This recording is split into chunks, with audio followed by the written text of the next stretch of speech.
What is up, everyone, and welcome to Grow As We Go.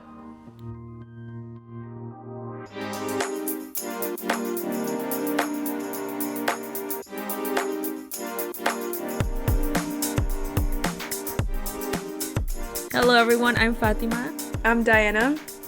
I'm Ashley. And I am Angie, and welcome to our first episode of March. This month is a very special month. We're 3 months into 2021 officially, but it is also International Women's Month, which is a very special month, and it holds a very near and dear special place in all of our hearts. And so this month we'll be dedicating our podcast topics to honor what this month means, according to all of us. So starting off, what does it mean for you to be a woman? I think that's such a heavy question just because we don't really think about that every day. It's kind of just we're used to it. But I feel like asking it and thinking about it, it's taking a little time for us to actually process that question. I think for me, I see women more as a very strong person who has had to overcome tons of obstacles to not only be where they are there, but also in their life, where they are in their workplace or any other place that is seen of hierarchy, I guess. I also feel like women's are for me, it feels like women are kind of undermined within society and within kind of the work field. Women can grow like human beings in their body, which is still mind-blowing and insane to me, even though not every woman wants to have kids. You don't have to, but it's just the thought of your body could do that is just amazing. And also being a woman is powerful just because we were shaped to be a certain way for so long and pretty much discriminated, especially for example in the work field. If you do the same job as a man does, women always tend to get paid lower just because we're a woman. But I think what I mean by powerful in that sense is because we put up with that, and we still strive to do what we want to do, even with those encounters, those obstacles. We still want to keep going and have that drive, and we will succeed. Yeah. As I'm growing up and seeing and being surrounded by such a diverse and unique women, I get to see exactly the different ways in which makes a woman powerful, and what makes a woman assertive, like you said, what makes a woman unique and beautiful in her own way. And I think what it means to be a woman is being your most true authentic self and not fitting into any molds that have been created and have been structured for us, and you defining what it is to be a woman. And I've been surrounded by so many women that break the mold in their own unique ways, and that to me in itself is immensely powerful. Yeah, because I feel growing up, or maybe before I was even born, or for past generations, I feel women were kind of most just seen as oh, you're just gonna be the mom and that's it. Your only role in this world is just to reproduce and be a home, what is it called, a housewife, and that's the rest of your life. But I feel I've been blessed, and I feel our society has been growing up with having women not just be a housewife or just only be used just to have children. But I think also not to look down at people who only want to grow up and be a housewife. You also have that ability to do that. But I think it's important that we're now emphasizing that women shouldn't only be housewives. They have the power to be whatever they would want to be and have the same value as men in this society. Yeah, and I think a part of that element goes with our society and how we're evolving with social media, because now everybody has a voice and everybody is able to speak it on different platforms, and that motivates and inspires other people to open their eyes and be oh shoot, I don't have to be like this. I can have all these amounts of options and to be, and as you said, Angie, you can mold whatever woman is to you, and that's very unique about the society because you have this liberation to have a voice and being a woman, and I feel back earlier on that wasn't an option. It was very you be quiet and this is what you are and that's it, and you don't have a voice. So it makes me so thankful that we have the like I can only imagine like our ancestors, what they have, like our women ancestors, like what they have had to endure in order to like let us be where we are here today. Also like RBG, like she's such like she's just an amazing woman, like rest in peace to that lady, but she has definitely paved the road for some of our rights that we should have already been having, you know. I mean, there's a plethora amounts of women who, from our ancestors to historical figures, who have paid and pioneered different paths for us to be who it is that we want to be. And I think there's still a lot of work to be done and a lot of new roads to be paved. And I think that's also the beauty of it, is that now we're starting to realize and own our feminine power and own like ourselves and honor ourselves, that we're going to continue to pave new ways and continue to break the mold and continue to bring forth new opportunities for new women. And that's what's so exciting.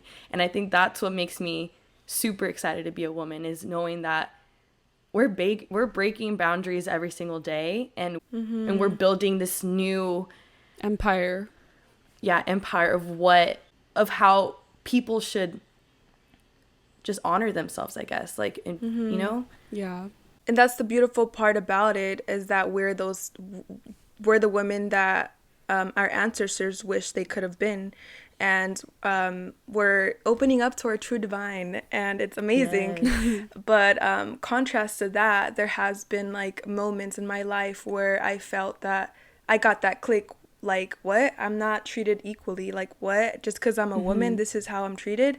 And there's a specific, I'm sure we can all relate to this, how if you even walk past a man and he like looks at you, he feels like he's entitled to see you. And I remember this one time, I saw this man continually staring at me, and I felt like, and the shitty part about it is that beforehand I felt empowered in what I was wearing, and I felt very awesome. And then just having this old man stare at me with like, and it be okay for him in his mind that it's ethically okay to look at me and like talk to me the way he sexualize you. Yeah, sexualize me, exactly. And I just stared at him and I was like, what do you want? And I spoke up for myself for the first time, and it felt so amazing and empowered, because I was like, no, like I'm not gonna just shut up and like allow you to make me feel this way, like, no. And from that point on, I started to really like voice myself and voice however I felt in the moment, because we're humans and there's no reason to feel that way. There's no reason for there to be indifference and what we're the same, you know what I mean? Yeah. I feel like now that I think about it, I remember growing up, my brother and we played in the same baseball team for like youth baseball. I'm not sure how old we were. And so I was the only girl on that baseball team. And I was little. I want to say I was like maybe like 8, 9, 10. I was young. And then even then I started to realize like how like the adults around us like were like, oh my God, you're a girl playing in a group with a whole bunch of boys. And I was like, what's like I never really understood that. And so, but then like I feel like throughout me being in that team, I started to realize how I kind of like had to live up to that thing, which is so weird at like 8, 10 years old, like having to like say like, oh, like I have to be as good as these boys, like that's my competition in a way.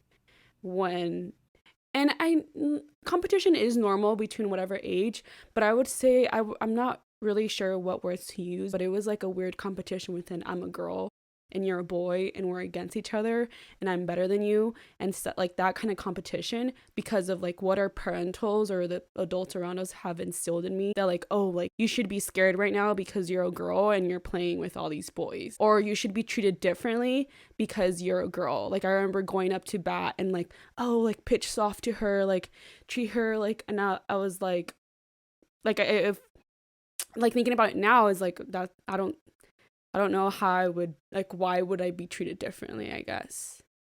Like, why were why did they feel like they need to treat me, like, softer just because I was a girl? And I feel like ever since that moment, I have kind of grown up to, like, value that, like, I, too, am my own person, and, like, I'm strong as well, too. But that's so crazy, like, I was literally, like, a little kid. Yeah, you were little. That's crazy. Yeah. I think for me, it's barely happening. I think I've spoken about this already in a previous podcast. Was like me going into like the civil engineering field, like the engineering field in general. Like it's always been built for men, quote unquote men. Like people always expected more men in that field than women for some reason. And even when I was like at Cal State San Bernardino, when I was in my math classes, like I've never faced any discrimination like from a guy. If anything, like they've always like said to me like, oh yeah, I think like more girls should be in this field, or more girls should be going into the civil engineering or engineering field in general. And but I am afraid for like when I have to apply to an internship or like get an actual job in that field. It did warn me, just because like it's like older men and they still have like that mentality of like, oh, like women don't really get this kind of job, you know? So that's the only thing that really kind of does scare me a little bit. But honestly, so far in my classes, yes, there's a lot of guys, but there's a good handful of girls as well. But the guys are very motivating, and they're just like, oh, do you want to work together? Or like, yeah, I think like some more girls should be here. Like, I think it's really cool. I think it's awesome seeing more girls going to engineering, and it's really like encouraging, and I love it.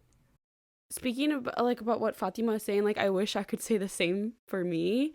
I think it also has to do like my school is very STEM heavy, and it's very competition. Like my school is, people are so competitive against each other, and there has been like moments where like guys don't really think you're crap, and they always kind of like undermine you, especially during group work. It's like, oh, like you don't know anything, like you sit down and follow the rules, like you have nothing to contribute to this conversation. But then like when you say something, it's like you were right, and it's like they don't even have like, oh, I'm sorry I doubted you, and it's like that's like the least that you could have done, you know. And it's something so small, but I feel like having to endure it multiple times, it kind of like I think it just gives you more like it gives me more strength, I guess, to keep going forward, because like you still see how like I'm still, and I'm sure I'm not the only one who can say this, but I feel like we are still like undermined within our work and our studies.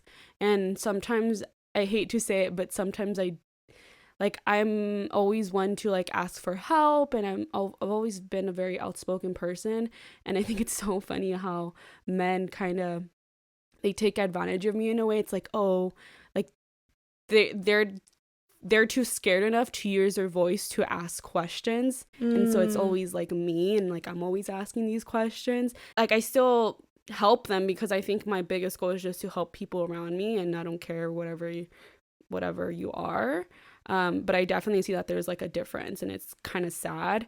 But that doesn't like what Fatih was saying, like there's still other men that in my life and in my classes that are so motivating, and it's like, oh, like girls, like girls in STEM, like woohoo, like they're rooting for us, which also, like what Fatima was saying, like makes me really happy.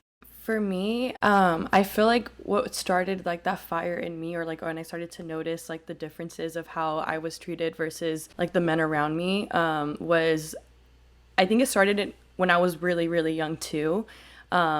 Luckily, I've been surrounded by my mom. I would say I consider her like a little not a little feminist, a feminist, just because of how she's raised me. And luckily my dad too, especially in Mexican culture, there's, you know, we all heard of machismo and stuff, and I feel like my dad has in some way broken those molds as well. And so I'm really lucky to have been in such an empowering environment growing up. But I remember what kind of my earliest memory of me questioning why things were a certain way, right, that I can think of right now, was I remember being young and wanting to go in the pool, and me being like, yeah, like taking off my shirt, and then someone be like, no, like I think it was my brother or my mom, no, someone explained to me like, you can't just take off your shirt and go in the pool, like you need to cover yourself. And I remember being like, but why? And like, it's because, and I was young, you know, like I didn't have breasts or whatever. Like I was bare chested, like my brother, like we looked the same, you know. So I was like, why do I have to cover up and wear a shirt? Why does my brother get to be all free and just wear bottoms? And like, that didn't make sense to me. Like that didn't make sense to me. And then that's when I started to notice, like, damn, like I'm being sexualized and look differently for my body. And that's when I started to realize like other little things in which I was undermined and look different. And like relating to you, Fatih and Ashley, I remember vividly, and I just talked about this with my therapist the other day, how my freshman year of college, I lived in the dorm. In my dorms, it was entirely people who were of my major, so CTVA. And there's a lot of men also in, you know, the film industry and people who are pursuing film. It's very male dominated as well. And, you know, luckily there's a lot of women who are pioneering and paving ways for us too. But on my floor, I remember vividly this memory. We were in my room and this dude is in my room. He was on my floor and he asked me, he's like, you know, like, what do you want to do in film? And at the time, I wasn't sure. I was in a new environment, you know, dealing with my own things, feeling insecure. And one of the things that I felt insecure about is not knowing or feeling confident in my ability to pursue something like this. So I remember me being like, I don't know what I want to do yet, you know? And I remember him being like, like, yeah, like he was like this, like, yeah, like this preppy rich kid from that like lived in San Diego and like went to like an all art school. And like, I mean, I'm coming from like, you know, a school that was like a public school, and like him being like, oh, like he literally said it must suck to be in this major and not know what to do right away, because like you're already falling behind, so maybe you should consider other things. He literally told me that. And I remember me being like, in the moment, like, what? Like, that's so gross. I was in such disbelief.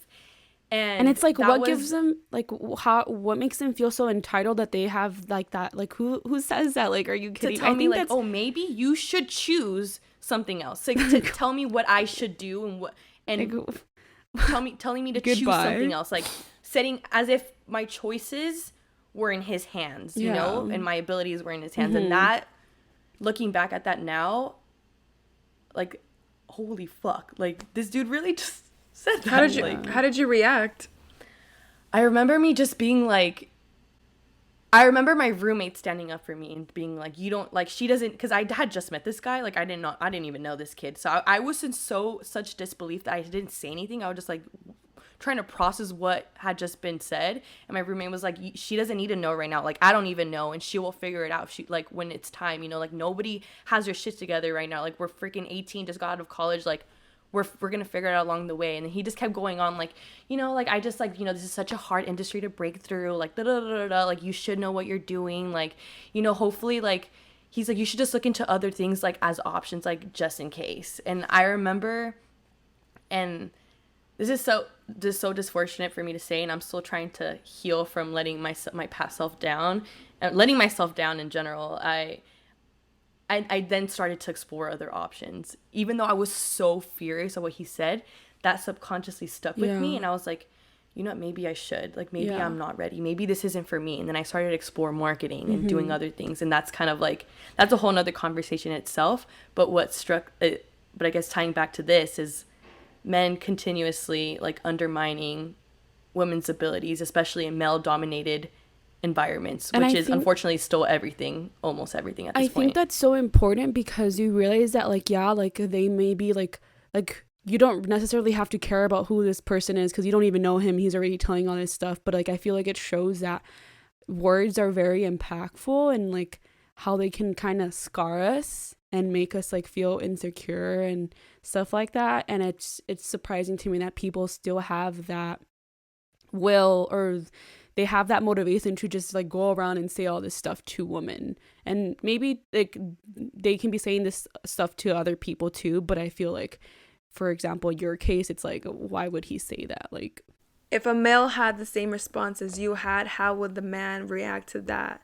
Like, and that's always a question, you know? I always question, I was like, if I was a man, is this how I would be treated right now? Like, I've always questioned, like, what does it really feel to kind of have that privilege of being a male?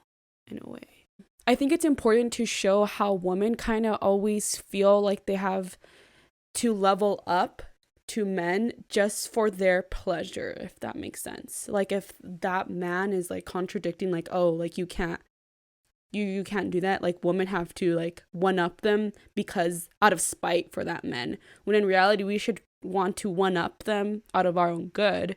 But I feel like men have kind of projected that, like, I'm saying this, but then women are like, no. But then it's also, some women don't have like that power to kind of one up that man, if that makes sense. Does that make sense? I think what isn't talked about is how exhausting that is too. Yeah. Like, I think about, you know, it kind of reminds me of like, you know, the struggles we go through being a first gen. Like we still simultaneously face struggles of being a first gen and a woman, you know, and it's even more exhausting to like having to go over all these obstacles and like, yeah. I remember it was in 4th grade when I first started to realize how women are not treated fairly economically. I think it was either 4th or 5th grade when I found out that a man isn't being paid the same way as like woman and man are not being paid in the same way. Where'd you hear of that? Like in school or like family? Yeah, it was friends? in school. I was like, what do you mean? Like, it doesn't make sense. Like, like,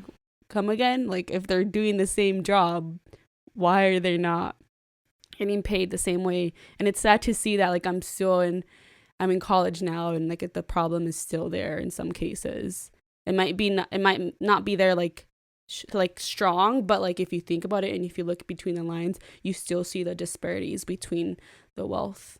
It's like a slippery slope for a young woman to not have the empowerment of herself, because when she come across these men that have these comments, it's not as easy to block them off. Exactly. And you know, it can spiral down into their future, into what their own voices in their head are telling them. You know, it can discredit their own ability and put them in this box without them even realizing it. And it's like, as you said, Ashley, words are so powerful. And the fact that I think I agree with all, of course I agree with y'all, but the fact that it's like exhausting, because it's like, and the whole objectifying women as well, like that has a huge part in it as well, because men tend, not all, but most men tend to grow up thinking that women are not smart, women are not capable of, women do not have the potential to, and maybe that's lack of their own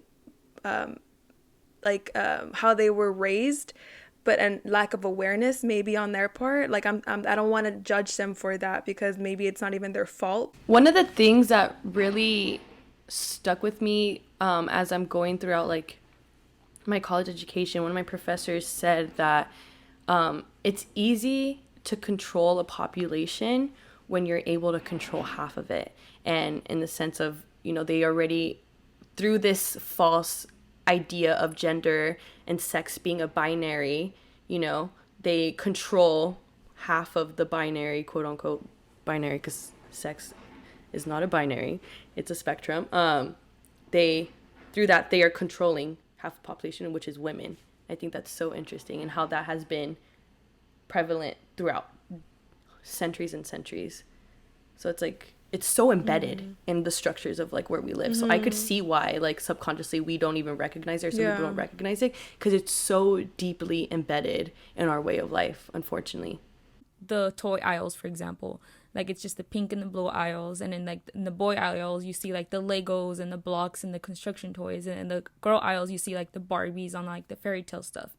Even though I always liked those stuff when I was younger, but why is it like if a little girl grabs like a construction toy from the boy section, or like a Lego like puzzle or something, and it would have been like, well, why don't you want like a Barbie instead? Why do you have to get like the Legos from the boy section? And that struck to me so much, and I was just like, oh my gosh, like that's crazy. Like they should be like building blocks or Legos for girls too, you know, not just like for everyone. Yeah, I think it just shows how our society has kind of wants us to be in that box. And because essentially like we are the products, like we buy the products. The producers have the ability to manufacture different toys and stuff. I didn't realize, or I didn't know that this was like something to study until IB English in high school, when we had this whole unit on gender and sex and feminism. We studied like different works and did different like in what is it called when you different dissections of, you know, videos and pieces of like, you know, articles, readings with that lens. And that was the first time I recognized like, oh wait, this is something like you could view the world in. Like I didn't know that this was a thing, and that's kind of like what ignited my fire. Like I remember learning about like the, you know, the toy stuff, and like just learning the way that our world has put both men and women in boxes, and like this very like defined line of like you fit into this mold and you fit into that mold. And I remember that's when I started to question like, why do I have to do this, and why do they have to do that, and like what's the point of like this mold? Like why are we limiting our potential, limiting our abilities? And like that like spiraled into like, you know, me ended up pursuing this as like a degree, you know. And it's like broadened my perspective on not just like gender, but like how our society in general has been structured, you know. Yeah, I think going back to where womanhood first began in our lives as babies, our mothers. I mean, for me, I can speak for myself. She's been the first woman who actually was the perfect role model as to what a woman should be. And I think she was one of those trailblazing women, because she did not allow men to limit her potential, as you said, Angie. And I think it's very important to have those figures in your life. But I could see where you're coming from, because I just think it's empowering how my mom raised 3 children and had to like go through that for every single one of us, and on top of that like be the glue to this family, you know. I think it's interesting that even in the household, or at least I can speak for my mother, she still takes the role of, and I don't know if this is a Mexican culture, but she still takes the role of always cleaning the house, of always having my dad food, of always doing what a household mother's supposed to do. But yes, she still like destroys all the barriers academically, in all aspects of her life. But she enjoys it. It's not like she acknowledges that it's like a woman's part, but you know, it's something that she enjoys doing. I would say that my mom has for sure been like the biggest like person that I've looked up to and stuff, because like she's always just like empowered me to do whatever I want, regardless of what barriers there are and stuff like that. But I would say that it's interesting that I feel like I have in a way broadened her eyes as well, as for example like questioning why she does certain things, questioning like why does she have to be the one who cooks all the meals, cleans all the house and stuff, like what has instilled her to do that. And I think I've always like helped her grow too, and see that she doesn't have to be within this box. For example, like growing up, it's like, oh, you need to learn how to cook. And I'm like, okay, but what about like my brother? And then she's like, oh, you're right. Like, I don't know why I thought this way. And so I feel like her and I both have kind of, like, she has helped me grow to be more myself and empowered me. But I feel like I have also given her questions and kind of let her know that she doesn't have to be trapped in a box. And I think that's kind of like the beauty of it, like seeing that like I'm more like we're in this era and she may still be having practices that have been instilled when she was a young girl. So we're kind of both challenging ourselves. And I think that's just beautiful how time progresses and things change. And it shows that what is normal now will not be normal in the future. And I feel like it's very hopeful for me. And I'm hopeful because it just shows me like the problems that we will face today. The future generation, the future little girls will not be facing the problems that we had to do now, or the barriers that we had to overcome, which is super motivating. Yeah. I mean, I agree too. My mom has definitely like shaped the person that I am today. And my mom's a very strong woman. Like someone who growing up, I've always seen her speak her mind. and she's never someone to be like she's never someone to, she doesn't allow someone to put her in place, submiss her. Like she's not a submissive person. Like she's always speaking her mind. She's very outspoken, which is a good thing. Very opinionated, and there's like had been moments where like my dad, like, you know, I think this goes back to like the Mexican culture. My dad would be like, oh, like serve me food, and my mom is like the one to be like no, who am I? Like you have two hands, like come serve, if you're hungry you could serve yourself food. And I remember me just watching this grow up, like seeing my mom like defy, like, hey, do this for me, do that for me. My mom being like, no, this, no that. Like if I want to do it, my mom, I remember vividly hearing like, she told my dad, and I remember hearing this being like, she said, if I serve you, just know, when I ever serve you, just know it's because I'm doing it because I want to. I'm not going to do it because you want to. So don't get used to me doing anything because of you. Like I'm doing, like if I ever do something for someone, it's out of the kindness of my heart. I'm not doing it because I feel like I'm not going to do it when you tell me to, or do it because like I need to, like, so I'm going to decide when it is that I want to do it or not. Like you don't tell me, or don't get used to it, and you don't tell me when to do it.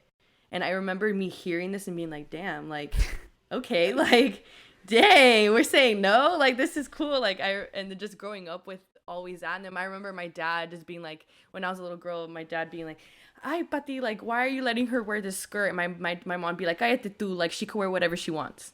And I'm always hearing that, like, cállate, like no, stop, like you don't get to tell her if I let her wear it, like you don't get to tell her what she gets to wear. Like if she wants to wear shorts, she can wear shorts. She wants to wear a skirt, she can wear a skirt. Like anything that she wants to do, like she can do.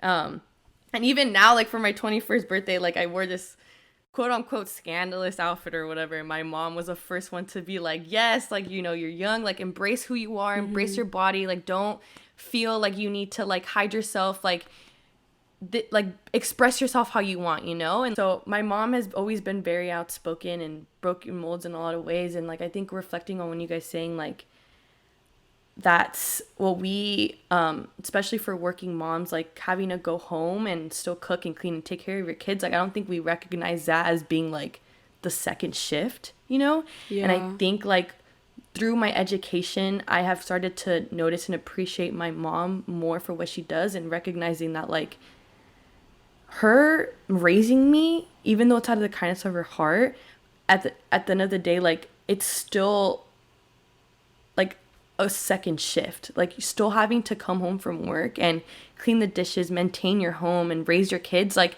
that is labor. That is emotional and physical labor. And that has made me appreciate my mom so much more, because we grew up thinking like, oh, my mom doesn't work. Like my mom was a stay-at-home mom, but I always thought like my mom doesn't work. But now I realize like, no, my mom works, and she's on the clock 24/7. She's a mom 24/7. She is not only just in charge of her own schedule, but she had me. She knew my schedule, my brother's schedule, and got us to practice, to and from school, back to practice, cook for us, did X, Y, and Z. Like that is work and that is labor. And I think it's so important to appreciate and not undermine women also for doing these things, but recognizing it as work and recognizing as valid work that hopefully one day, like I believe like they should be paid for, you know, because I'm done with like it's so unfair to just have this be an expected thing for them, you know, when it's labor in so many ways for 24 hours of the day. That's why I don't know if it's just me, but like for future, I always have that like thing that I want to be the one in my relationship. I want to be the one who makes the most money. I want to be the one who, like, I want to be the breadwinner of that family, and then my husband can be like a stay-at-home dad or whatever. I don't know why I always think about that. Like that would make me so happy. But I think it shouldn't be seen as like a oh, a stay-at-home dad is so taboo, because I feel like it is taboo nowadays. But I can see how it's not becoming taboo, but I feel like it's kind of weird to question that, because I feel like a man or a dad should also want to care for as much as our moms do for ourselves. Like it shouldn't be seen weird, like, oh, a dad is cooking, like what? That's so weird. Like, oh, like a dad is like taking his children to school and doing all this for them, like that's so weird. But I hope that one day like it's not like that. That's why I think I have like that vision in my future life. I'm gonna it's not going to be like that. You know what I mean? Like, it's going to be like normal. And I'm sure, you know, men want to do that. They just also are also suffering from their structures that they're held by, you know? Like, just allow people to be people and people to care for one another, you know? Yeah. I'm really glad I grew up with both of my parents taking like the job, like the parental jobs, like half and half, because my mom, she has always worked, but like in the beginning when she had me and my sister, like she would work and then she wouldn't work because she like wanted to be like, she didn't know if she wanted to work or be a stay-at-home mom.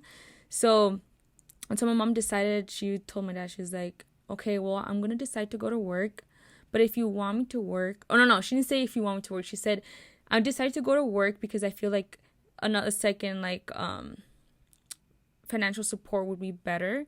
She's like, but I want you to have the girls nicely dressed every single day, because my dad worked in the afternoon, my mom worked in the morning, so my dad would have to take us to school. So my dad took like that role of like having to do our hair. Like my dad did our hair so perfect, better than my mom, literally. Honestly.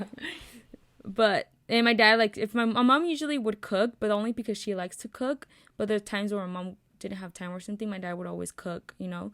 So I'm really glad that my parents always took like it was that half and half job. That's good. But I did want to emphasize like on this story, it was really funny. Actually, I was really proud of my mom at that time. So we were going to Mexico. We were on our way to the TJ, to the airport. And so it was like a full car. So we had like all of the suitcases on top of the car. So literally when we were driving in, crossing the border, we get pulled over by the police in Mexico. So we were like, oh my gosh, because we knew it was bad. We knew they wanted money. Yeah. And so they told my dad, like, oh, you didn't make a full stop. And my dad was like confused because he was like, I did make the full stop. And then they asked my dad to get out of the car and they took him to like the police car, like to talk to him. And my mom was like, no, this is not okay. I'm going to go over there. And so I was like, oh my God, like I was so scared. Like I thought they were going to beat my dad up or something. And my mom, and they were just pretty much telling my parents like, oh, just pay like a certain amount here and then we'll take it to the judge and you can pay the rest over there. And mom was like, no, I'm not paying anything. We'll take it to the judge right now. And he was like, well, okay, let's take it to the judge. And my mom was like putting her foot down. She was like arguing with them because my dad's very like, I feel like men are very passive. Yeah, my dad's like too quiet. He doesn't know how to defend himself. And so my mom, she was the one to put her foot down. And my mom so he was like, okay, let's go take it to the judge. And she was like, okay, let's go. And my mom walked back to the car. She was like, oh my God, we're going to be late to the airport. Like, what am I doing? And then once we got in the car, the police drove up next to him. He was like, you know what? I'll let it slide this time. You guys go have a wonderful trip. So if it wasn't for our mom, we probably would have to pay a lot of money, you know? And I think that shows like how outspoken and how good it is to be outspoken that women are. I feel like majority of the time men kind of don't want to say anything if something goes wrong, especially like in a public environment. If something goes wrong, they're not ones to say something first. It's always like the women who say something first. And I feel like I don't understand why being outspoken is seen as like a bad thing when I think it's a good thing in general. But I think another thing to point out is how I'm so happy that this is where we are right now, but it's also good to point out that our past generations still may think a certain style of way that was popular from their age. Because I have a friend who was like a physics major, and her grandma would always be like, why are you studying that? Like, you should be a stay-at-home mom. Like, you should study other stuff because being a physicist like isn't going to get you anywhere. And I mean, imagine how discouraging that is, listening that from your grandma. Like, I think it's sad to see that there's still some women who aren't empowering of other women. Yeah. Which shows that there's still a lot to work on. All right, I think this is a great time to get into our Discover Her segment. So what is something that y'all can take away from this conversation? I think one thing that I learned is that it's so important for us as women to empower our future generations and to kind of let the younger girls or women in our life, let them know that they too can be whatever they want to be, and they shouldn't have to be constrained within this box that our society has imposed against us over the past years and over our past existence. So yeah, just go out there and woman empower woman. That's the best of my advice and the biggest takeaway. Yeah, I'm totally on board with you.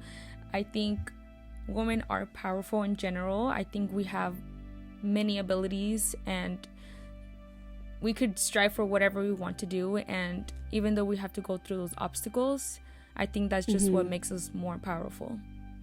Yes. And piggybacking off of you literally hit it on point, Fatih. I think those obstacles have the ability to strengthen our motivation and our drive, and that should enable us to, get what we want, and that you are capable, and believe in yourself, because we are here supporting you, and we are here loving you. And don't undermine yourself as being a woman. Let it empower you, let it rise you and allow you to discover more about yourself of being a woman. And as Angie said in the beginning, mold your own meaning of what a true woman is. Piggyback off of what you said, Diana, what I can take away from this conversation is you being your true self and not allowing these molds to define you is you already living out your highest, most truest self, and simultaneously being the woman that you are. And it makes me really happy hearing how all you guys have been inspired or have faced obstacles and overcame them, and it gives me motivation knowing that I have such strong women by my side paving waves with me, and knowing that we have such a good support system amongst each other, and this community that we're building with this podcast, and and also the community that we have back home with our family. And I'm excited to see what it is that we continue to break through our journey of life, and it makes me really hopeful, and it makes me very excited, and I'm just ready. I feel with the strength of a collective, or our feminine strength, our feminine power is gonna help us break all these beautiful superpowers. I'm excited. Yeah. Alrighty, thank you all for joining us today. For more content, head over to our Instagram at Girls We Go Podcast and our YouTube channel at Girls We Go Podcast as well. We hope you all enjoyed your dose of growth for today. Happy International Women's Month, and remember to always strive for growth. We'll see you next Tuesday. Bye. Bye. I found a dream that I can speak to.